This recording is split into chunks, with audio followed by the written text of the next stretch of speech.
Bitcoin Babe and Newham via video conference. Thank you for your time. I'm the committee chair, Senator Bragg. We have Senator Smith and Senator Scarr.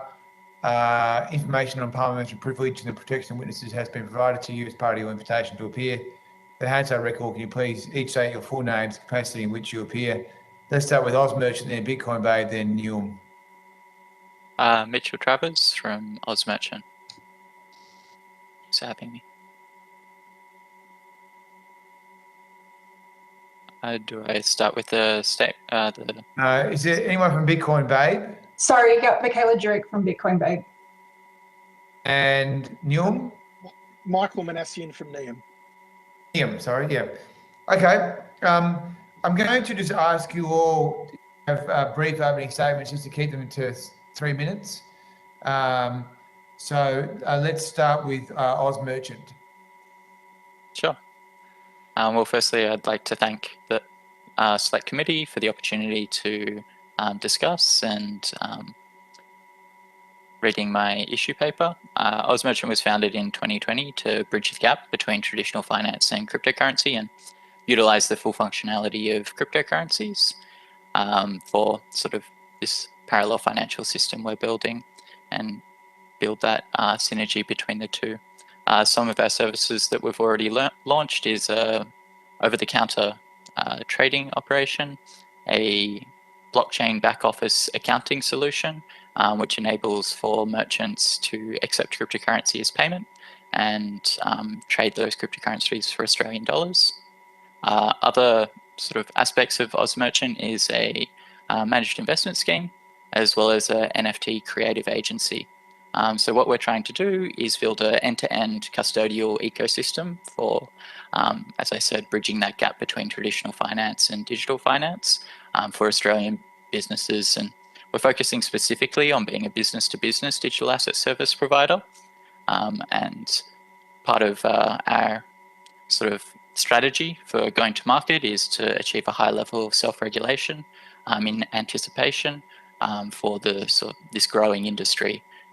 And sort of look forward to providing insights into our experience to date with running this startup for the last year, as well as also some sort of industry insights into where we see things could go in an opportune manner for the Australian community. Okay, thank you. Let's go to Bitcoin Babe. Well, firstly, I'd like to express my gratitude to the committee for the opportunity to share my industry experiences and perspectives. I started Bitcoin Babe in July 2014 with the purpose of providing customers a safe and straightforward digital currency exchange experience through the use of escrow services known as peer-to-peer markets.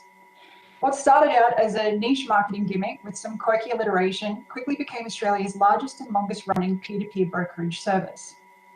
While the committee has heard perspectives on a range of issues involving regulation, custody, security, and the travel rule, little has been said on the impact of lifetime financial ruin from bully banks, the costly ignorance displayed by government departments, including the ATO, AUSTRAC, ACCC, and Treasury, the blatant disregard shown by my local MP, and the oblivious negligence that comes from AFCA.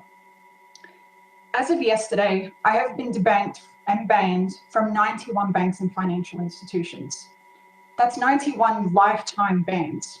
No reasons given, no case-by-case assessments or discussions engaged, and no recourse available. While the act of debanking a DCE is widely known, even more concerning is when our customers begin receiving calls from their own banks telling them our services are a scam whenever they try to make a Bitcoin purchase, or even going as far as debanking our customers. Suggestions have been made for banks to be recognised as a utility given the society's high dependence on their services. But will this really make a difference? I've had bank bans prevent me from signing up with electricity, gas, phone and internet providers. This leaves me concerns that slapping a new label on them won't fix the underlying issue. As for consumer and business protections, while there has been a push to sign up for services such as AFCA, independent dispute mediations between consumers and DCEs will not go very far if the tools and resources aren't available to AFCA to handle these sorts of disputes. Furthermore, it also doesn't help when AFCA or Treasury decline to speak with the community on these matters. I've been very grateful for my 7 years in the crypto community and all that I've learned and the people that I've met. But at the end of the day, the irreversible damage to my livelihood has been done. As gut-wrenching as this is for a small business owner, the best I can offer now is my suggestions for reform and policy adaptation to ensure another life or business isn't ruined by these issues. Thank you very much. And I'm going to get this wrong again. Newell? Niam, yes. Nick? Thank you, Senator. Honourable Chair and members of the committee, thank you for giving me the opportunity to appear before you today to share more about our experiences of fintech in Australia. I hope to use my time to elaborate on the points made in our submission to the third issues paper and provide perspective that will be useful in our collective endeavour in making Australia a market which is welcoming and hospitable for all companies, including fintech firms, to grow and thrive. NIAM is a global financial services platform that enables companies around the world to access the benefits of digital payments, making anyone a fintech anywhere. NIAM compresses the cost and complexity of international commerce into one API. This makes financial services more accessible, transparent, and seamless for businesses and end consumers. The global nature of our platform is made possible by a diverse license portfolio and a commitment to regulatory compliance. NIAM is headquartered in Singapore and recently became Southeast Asia's first business-to-business fintech unicorn. We are deeply committed to the Australian market and see tremendous opportunity for growth and partnership. In fact, Australia is where NIAM first launched its instant digital cross-border remittances platform. We were the first to unlock the digital corridor to India through our consumer vertical Instagram, which I lead across APAC. We're proud of the impact we've had in delivering transparent, instant, and low-cost options to those who need it most. To that end, we are very encouraged by the Senate Select Committee's forward-thinking approach to innovation in Australian financial services. We humbly believe that embedded finance solutions like ours are crucial to achieving a robust yet inclusive digital economy. The Senate Select Committee has rightly identified several barriers which may prevent us all from achieving the promise of an inclusive digital future. In particular, we wish to address the most significant impediment to financial innovation and thereby a competitive financial sector in Australia, debanking.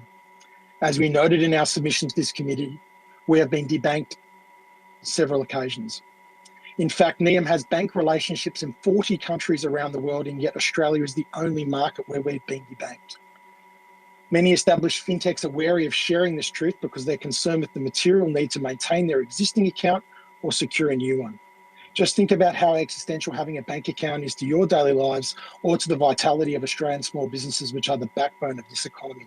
Today, fintechs are always one decision away by the banks from closing their businesses. Fintechs of all types, remittance providers, cryptocurrency solutions, payments platforms, and more are impacted by debanking. It's time to cast an appropriate light on this anti-competitive practice so we can collectively move forward and embrace a digital future anchored in partnership. It would be remiss not to highlight that debanking nearly derailed our company's launch, just as we were delivering innovation to the Australian remittance market, to the benefit of some of the most vulnerable people in our community. In its submission to the same inquiry we're discussing today, National Australia Bank indicated commercial rationale as a key driver for its decision to debank financial institutions. That's a bold and honest admission to a practice that creates a distorted, concentrated market and imperils innovation. That's also been our experience rationale when we have been debanked. I look forward to sharing some perspectives on how we think government can begin to address this practice. But I would also note that we need to move beyond airing of grievances and towards action. That starts with ownership within government of who holds banks accountable and unlocks opportunities for responsible fintechs to serve the Australian economy. The opportunity for innovation and to contribute to sustained economic growth in Australia is too great to continue on our current path. NIAM and fintechs like us want a future in Australia with robust partnership and cooperation between incumbents and innovators, and where services consumers and businesses want are made available to them. I thank the committee for its time and look forward to answering your questions. Okay, thanks very much. I might take the first block today.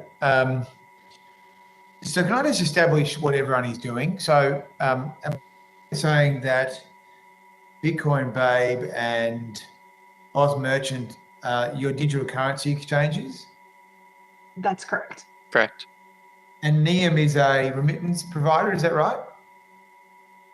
Yes, we're a global business payments platform, which we also offers person-to-person remittances amongst other services, including card issuing.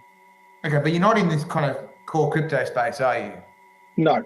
No. Okay, but that's good. It's useful to have the different perspectives. So Okay, so how many times have you been debanked, Mr. Travers? It's been 4 now. And have you provided us with the details of? No, you haven't. Okay, that's okay.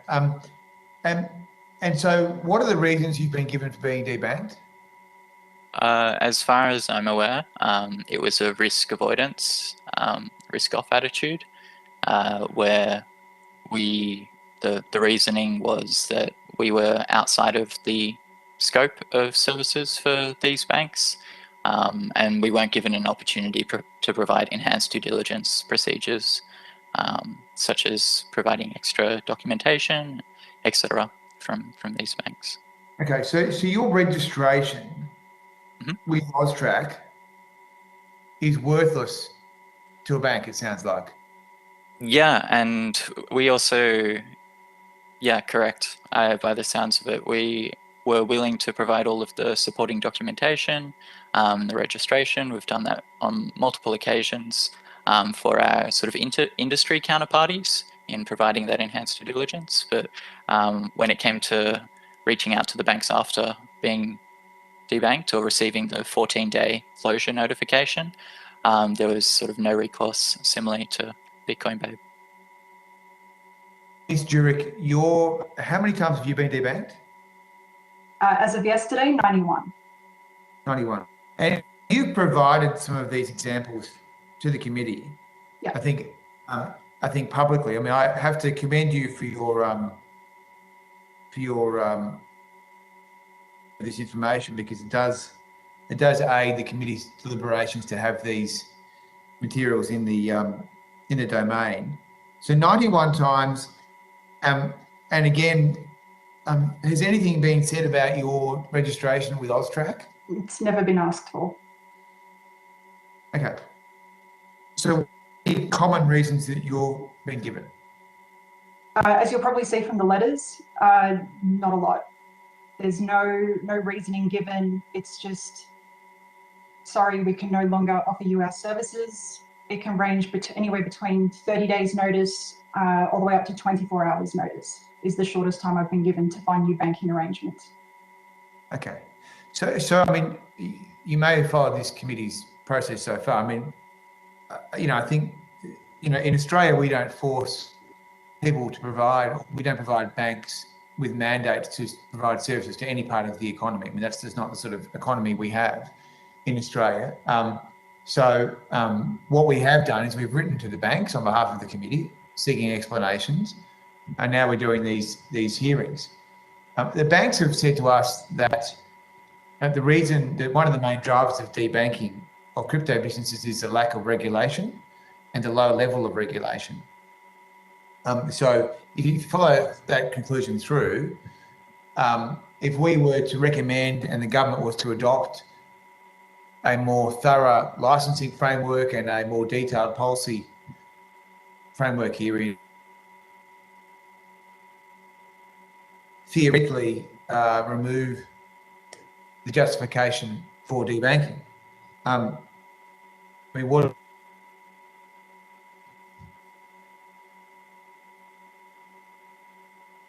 So you're cutting out a bit there. Well, I mean, the proposition is that if there was a stronger policy framework, a regulatory framework in place on crypto markets and custody and tokens, that there would be no existing reason for debanking. Sure, I mean that's a possibility. At the same time, there's also, if we bring in that more stable regulation, we could probably see traditional finance like banks start coming into this crypto sector, and the crypto sector as we know now would essentially become defunct because banks have that ability to quash the competition.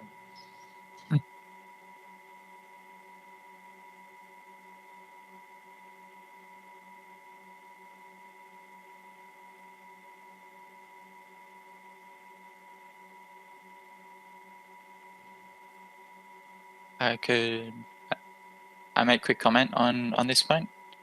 So I think with increased regulation on the custody side is very important. I think on the side of sort of more licensing, we have to be very careful because of the nature of the technology. It tends to evolve every year, if not every month. And for sort of regulatory bodies and guidance such as ASIC to keep up with those updates might be problematic. And it could, in fact, even stifle sort of innovation in this space. However, I do think that if we are to have better custody sort of arrangements and licensing around that, that will help mitigate the risk of debanking. But also echo the points from Bitcoin Bay that it does sound a little bit like anti-competitive behavior to an extent. But I mean, the question here is whether or not this is going to be a approach which is going to be successful, because in other jurisdictions where they have a more detailed policy framework, they appear to have larger industries. And so, I mean, in the absence of wanting to mandate banks providing services to particular industries, which I think is highly undesirable, going through and solving these problems in this way, I think is the approach that has the most credibility. Is there any particular advice you would give the committee on regulatory design in relation to licensing of digital currency exchanges, a custody system, tokens? Is there anything in particular that you would like us to be aware of? Yeah, so I think the specific sort of advice that I would give is with the custody arrangement, they should use a sort of multi-factor technology behind that. That is one thing that is in the industry and in the market. And for sort of digital currency exchanges to use this sort of robust transaction authorization policy and then have that as documentation to share with counterparties such as banks, that would help. In terms of the token standards or working out how these classifications work, I think it might be problematic to try and put these new token economic systems into existing boxes such as derivatives, financial products, etc. I think it might be more advantageous for us to have sort of a scaling option and a specific standard for digital assets. Okay. Any other views on that? Yeah, further to that point, I think independent establishment needs to be done away from traditional financial markets in terms of modelling. For example, with the travel rule, which I know was spoken about a fair amount the last few weeks, I think attempting to fit those sorts of policies and procedures on traditional systems, which have essentially become antiquated, onto something that's new age like blockchain, it's not going to work. And I mean, as the saying goes, modern problems require modern solutions. I think more resources and focus needs to be put on things like chain analysis and those sorts of programs. And so that way we can see the progression in that, because I think that's going to be the best way to sort of target those anti-money laundering issues that we see with the travel rule. And I think that's going to be the best approach. I think trying to fit a circle into a square is not going to work. Can I just ask, finally, before I hand the call to my colleague, that have either of the crypto groups here on the call had much interaction with regulators and government? I have. I've had a bit of communication with Austrac after writing to my MP on multiple occasions. Prior to that, Austrac didn't want to know me. Melissa McIntosh. So I've Okay. written to her twice regarding my business. The first time was regarding regulation, which AUSTRAC was forthcoming on. And the second occasion was about debanking, and I never received a response from her. Okay. And how would you say AUSTRAC fared in terms of their industry knowledge and understanding? In terms of peer-to-peer knowledge and the industry that I'm in, there's very, very little. And the way that I was approached was quite aggressive. So it originally came about as a, we want to review your compliance manual, and if we find things wrong with it, we'll shut down your business. And there was those sorts of threats of legal action. And it wasn't until I called them and said, you know, I'm a small business, like you can't do this. It was, oh, we just want to talk. So I think there's definitely some bullying tactics going on, at least from the smaller business perspective, as opposed to the larger ones, I believe. Yeah. Okay. Yep. From my perspective, Senator?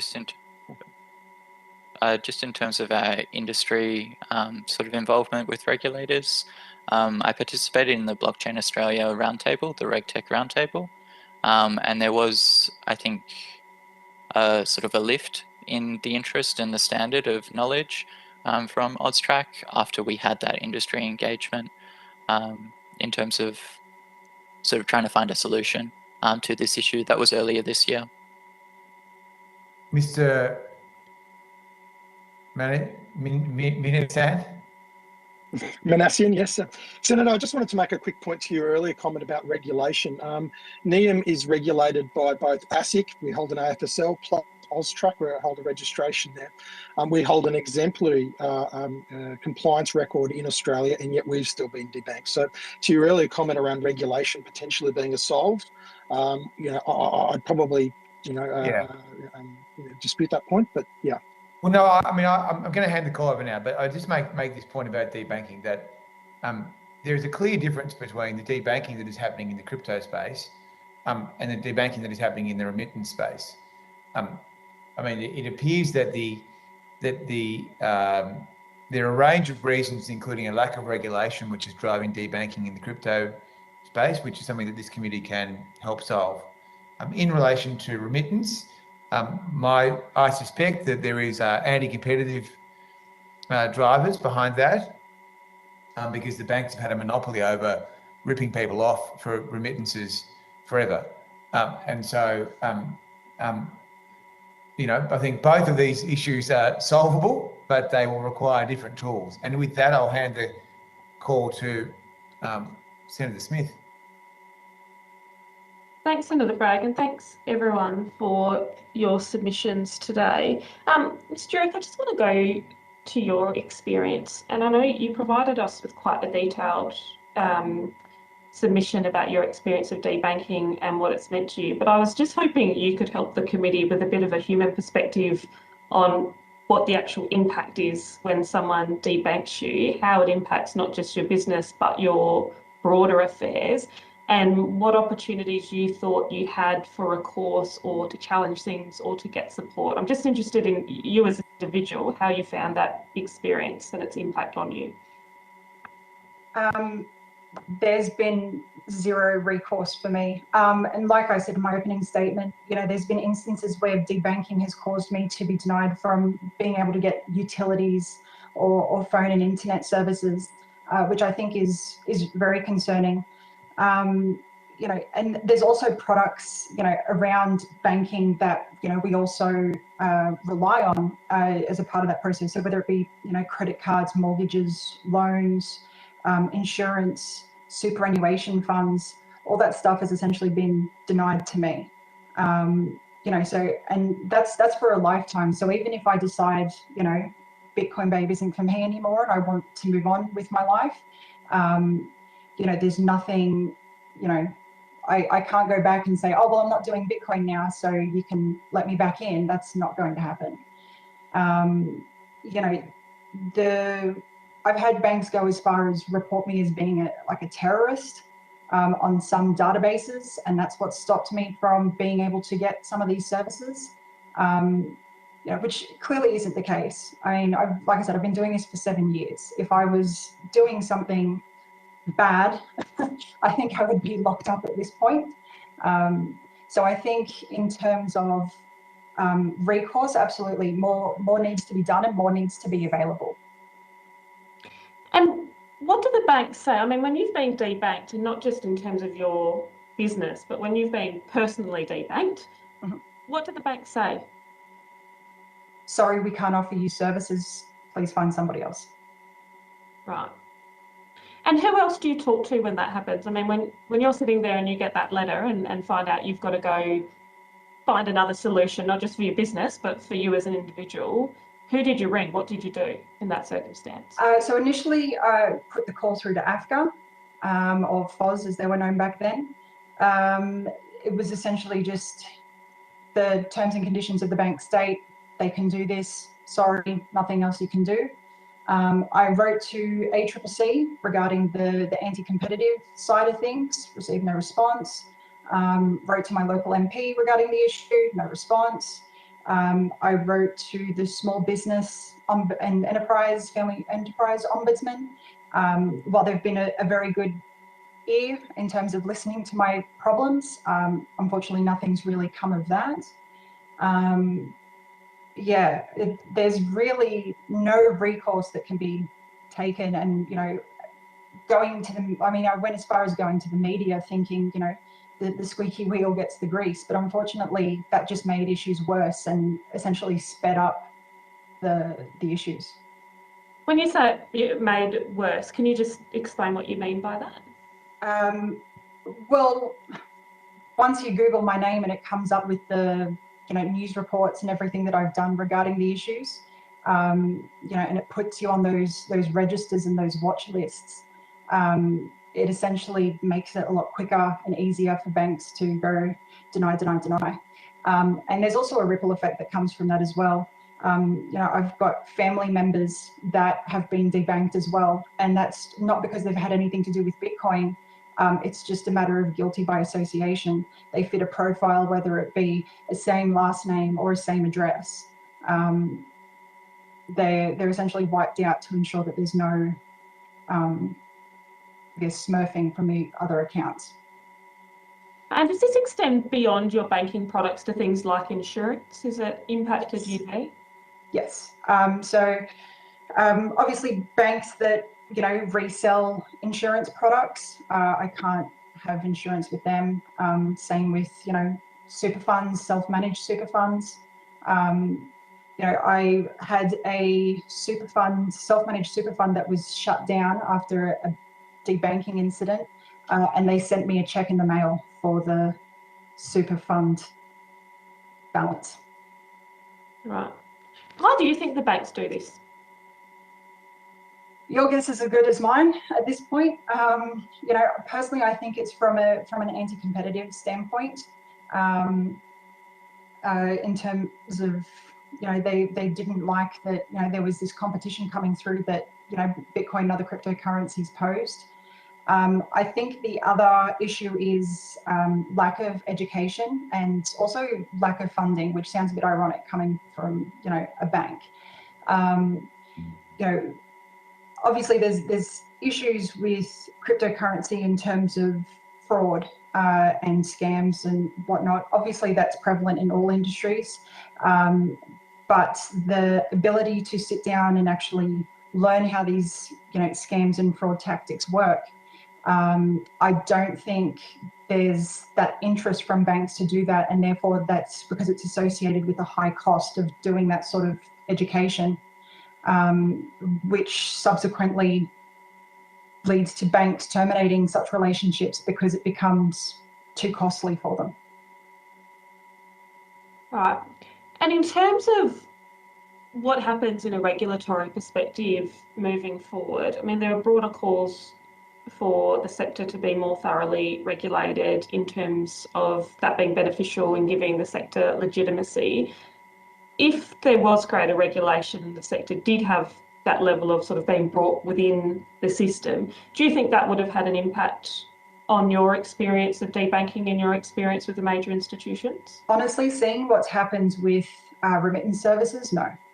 I think, while I'm open to the idea of regulation, and I think there's certainly a place for it, remittance companies, still have the same licensing, or very similar licensing to banks, and they're still facing issues of debanking. So if they're having problems and they're, quite a well-established industry now, what hope is there for a cryptocurrency service?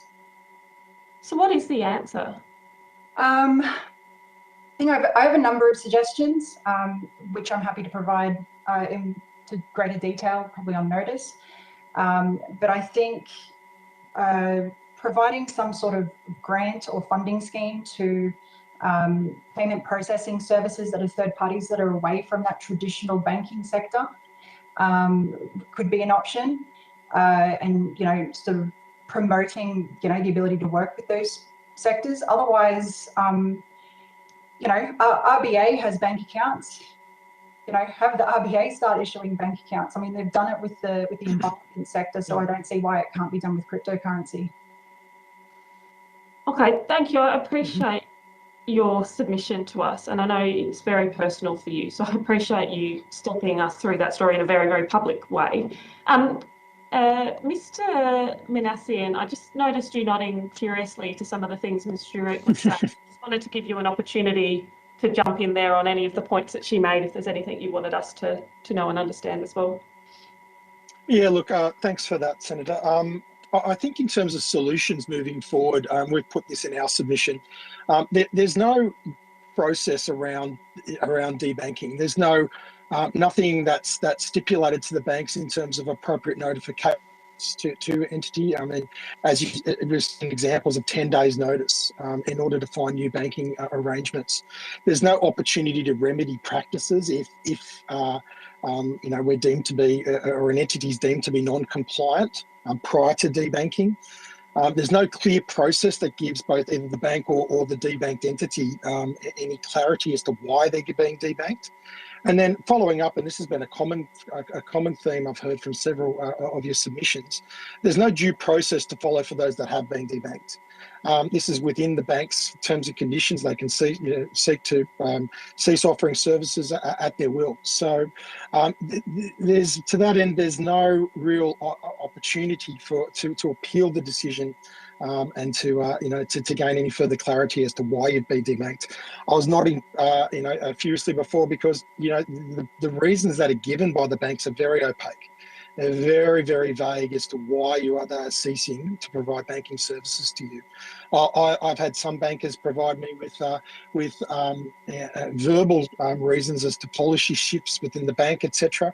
But essentially, industries like remittance become too hard for the banks. It's costly for them to try and establish frameworks that they can allow banking. So it's just easier for them to cease providing services. And also, again, and as Senator Bragg mentioned earlier, we really feel that there's some uncompetitive practices that are being, brought to the fore by debanking. So I just wanted to make those clear points to you now. Thank you very much. And Mr. Travers, I just, Sure. Given your colleagues have had a chance to talk to that general point, was there anything you wanted to add there? Yeah, so there was one point that was mentioned, and I think that I've got a little bit of insights on that. Just in terms of I actually think that it was the timing, and there were a few externalities involved with regards to why cryptocurrency as an industry wasn't able to be, or is being debanked, particularly. So in the wake of the Royal Commission, I believe that it became a sort of risk avoidance policy across the banks because they sort of received these substantial fines for some of their products they were providing. So I think that in a way we're sort of an external risk of that happening, and that sort of attitude sort of affected our industry, even though it shouldn't have, by taking a risk avoidance strategy to innovation. And on the point of sort of increased regulation as well, sort of just to echo the statement I made to Senator Bragg, I think that increased regulation can be good, but we have to be very careful to stifle innovation. And I also think that with the sort of anti-competitive nature of the banks, it's somewhat buying them time in order to educate on sort of all of this innovation that's happening in decentralized finance, because it is a genuine threat. And I think that debanking is sort of like a stopgap, could be considered a stopgap for them as they sort of educate and find a way to enter the space in more profound manner. So risk avoidance until they have the sort of validation on their end to then dominate the market is sort of my perspective. All right, thank you. And thank you for your submissions and your presentations today, Chair. I'm happy to hand the call over. I will offer the call to Senator Scarr before I come back for some finals. Thank you, Chair. Ms. Jurek, can I just echo Senator Smith's comments? I must say I'm actually quite mortified by what's happened to you personally. I'm greatly disturbed that not only was your business impacted, but personally, I think in your submission you said you'd been a customer of the Commonwealth Bank since age 5, and to lose access to banking services the way you have, where it's actually impeded your opportunity to get access to what I would call the necessities of life, basic utilities, absolutely mortifies me. I just wanted to quickly check. So there's been no distinction drawn by the banks between your business accounts or business activities and your personal account to the extent that I know you're a small business, so sometimes it's hard to draw a line of demarcation, but it seems to me that a bank could have perhaps approached you and said, well, look, we don't want to bank the business anymore, but we're happy to still have you as a customer. That you never had that sort of discussion with any of the banks listed in that voluminous schedule you provided? No, so that discussion was never available. So in terms of the example given with Commonwealth Bank, that's not a unique example, and it's happened on multiple occasions to me where there have been other services that I've used of the bank which have been taken away from me because of the business that I was running. To be clear as well, I've run Bitcoin Babe as a sole trader, and I've also run Bitcoin Babe Proprietary Limited, which was obviously a corporate entity. As a corporate entity, Bitcoin Babe Proprietary Limited has been completely debanked. So in terms of business account offering, by what's currently available in the market, regardless of whether I incorporate as a director under any other business, I'll never be able to hold a business bank account as a director of a business again. I think in terms of your personal capacity, so that if you weren't opening a bank as a director of a company, do you know what the position would be then? I've had instances where applications have been rejected, so I wasn't even able to get the services open to begin with, based on what business I run. I've also had services that have been severely restricted. So there was one instance where a bank said, we'll give you a bank account, but you can only transact $1,000 a day, which is quite impeding if you're trying to pay, an annual insurance premium or something along those lines. To get around that, I would have to go into a branch and request a cash withdrawal, where ironically enough, they had me sign a waiver saying that we offered you alternative payment methods, and by taking this cash, you are assuming all liability, and the bank is not liable if you get robbed between here and the car park. Right, and I mean, I'm not. There's no objective reason where you or business have actually been. Austrac's found some sort of offence has been committed, or you talked about engagement with Austrac, but there's nothing objective that the banks can point to and say, look, Bitcoin was found to have done X or have done Y. There's nothing objective they can point to. It's just the general position they've taken. Is that correct? Correct. Yes. Correct. Okay. All right. Okay. Well, thank you for the evidence you've provided to the committee. I must say I'm quite mortified. Can I ask a question to Mr. Manassian? And that's just in relation to NIAM. And I made a note that I think you said you operate in 40 markets, or NIAM operates in 40 markets, and Australia is the only market where you've suffered a debanking. Is that correct?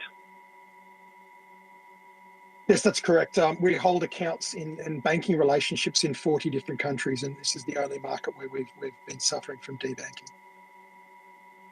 Right, and presumably those markets, they're in a geographical spread. Is it fair to say, or they are the 39 of the 40 markets in the Asia Pacific region, or are they worldwide?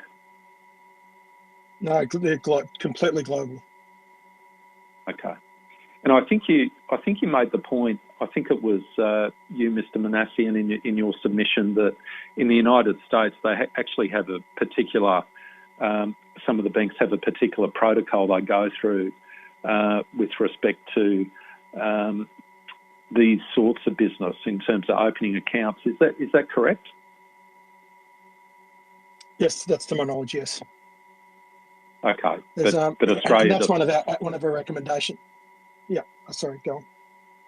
Right, but Australia hasn't caught up with that yet in terms of having that tailored approach in terms of the procedures and processes to open a bank account for your type of business. Is that correct?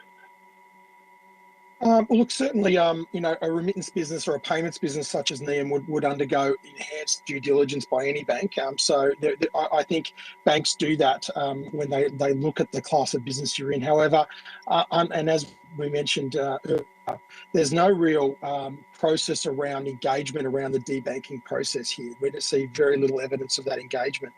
And even to that point, I'm aware of several fintechs that are actually inhibited from even engaging with their bank for fear of raising their head above the parapet and the bank closing their account. So the current environment doesn't foster any collaboration between a fintech and their banking provider to give them greater clarity on what risk mitigation procedures or rules or processes they may be implementing to address any risks that the bank may feel arise from that relationship. Yeah. And thank you for that. And just to go quickly to Oz Merchant, Mr. Travers.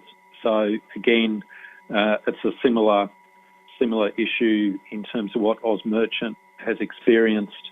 The debanking process is just put in general terms.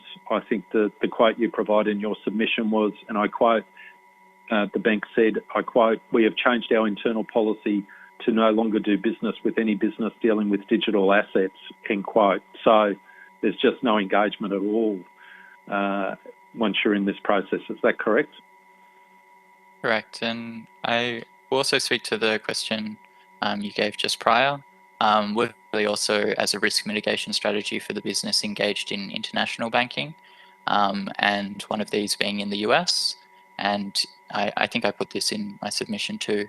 And we actually had quite robust and educated specific digital currency questions. We had to sort of go through that compliance procedure and provide feedback on our specific currencies that we'd be offering and custodial providers, and there was quite a tailored approach by that bank, and I think it's something that Australia can learn from. Yep. Okay. Thank you very much, Mr. Travers. Thank you to all the witnesses. I'll hand back to you, Chair.